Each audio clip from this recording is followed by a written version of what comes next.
мақомоти милитсияи шаҳри Хуҷанд ҷавони 19 солаеро боздошт намуд, ки баъди содир намудани ҷинояти дуздӣ аз дохили воситаи нақлиёт автомашинаро оташ мезанад. Воситаи нақлиёти мусофиркаши тамғаи Мерседес Спринтери дар саҳни бино гузошта шуда дар бевақтии шаб ҳадафи дуздӣ қарор гирифтааст ва баъдан дар натиҷаи сӯхдор ба пуррагӣ ба коми оташ рафт.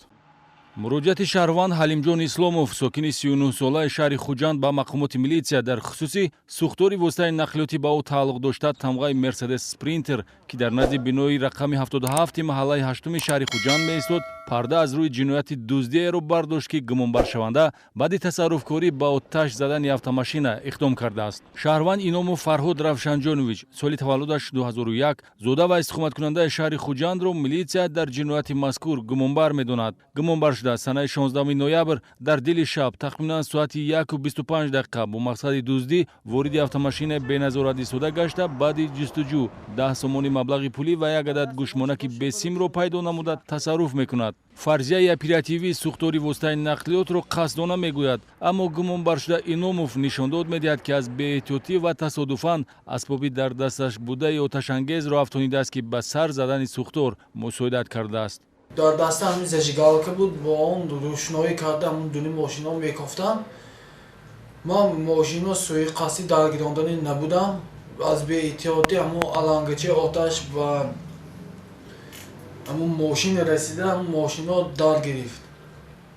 баъди оташ гирифтани нақлиёт тахминан чанд дақиқа истоди дар ҷои ҳодиса? 2-3 дақиқа истодам, баъд дигар автомашин рафтам. بعد دیگر автомашин рафта, баъд дар қафо нигоҳ мекунам, ҳамун автомашине ки якум кофта будам дар гирифтаанд. аввал рафта ҳамун оташи баландшударо хомӯш мекард, бо курткам кашида хомӯш кардани будам, ки алангаи оташ ба курткам расид. Курткамро дар ҳамон ҷо кашида партофтам.